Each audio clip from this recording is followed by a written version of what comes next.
Guys, this is San Francisco Rider here, tuning in here once again.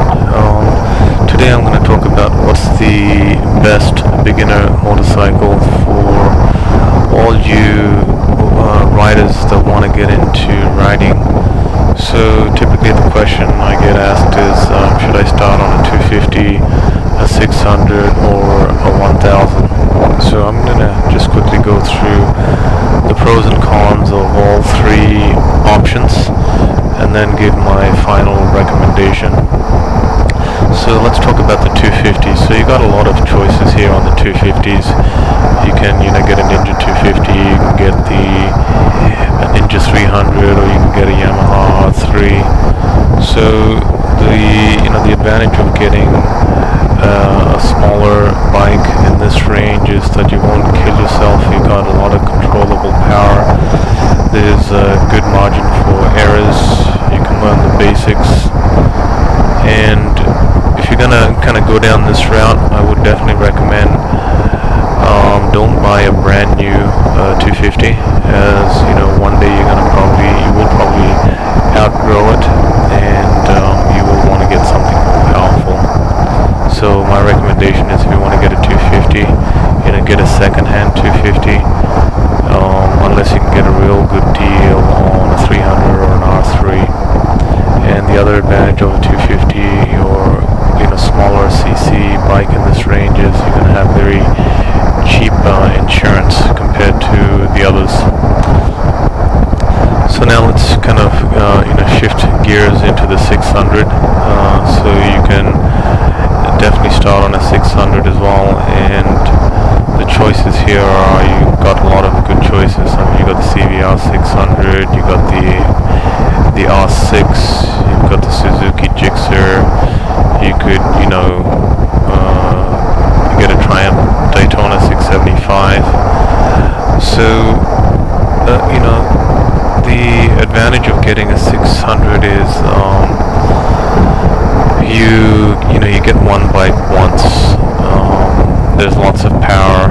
There are some 600s do have power modes available in them, so you can control the power. The other perspective here is from a negative perspective. The insurance does get expensive once you get into the 600 range. I think it's almost double what you'd want to pay on a 250. And you're probably gonna, if you do end up getting a 600, you are probably gonna drop it at some stage because it's got quite a bit of power. And then as you get into the turns, you may give it a little bit too much throttle and lose control. So you are likely to crash it, I would say, particularly if you're beginning on the bike.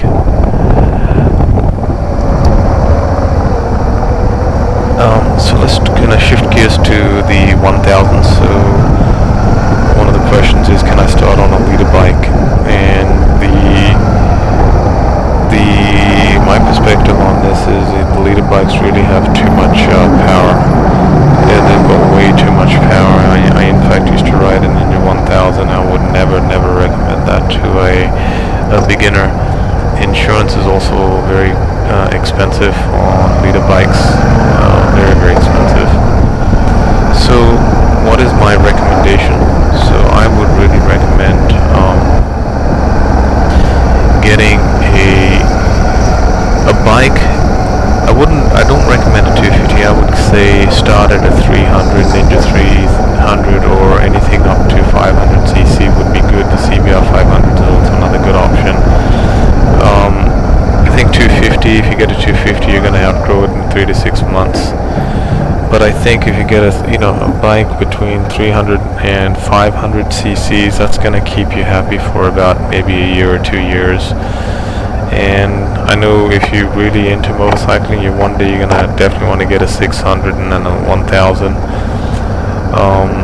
In my case, I went all the way to 1000, and then I realized that I think I was pretty happy with the 650, so I came back down to a 650, which works absolutely fine for me. So in terms of my recommendation, I would say get a 300.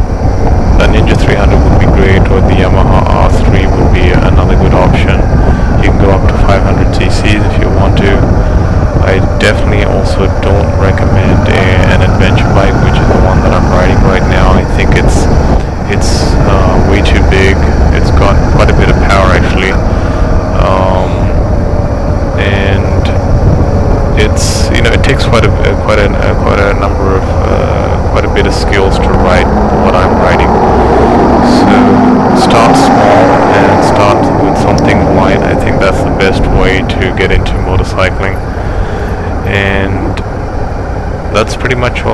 say on the best beginner bike.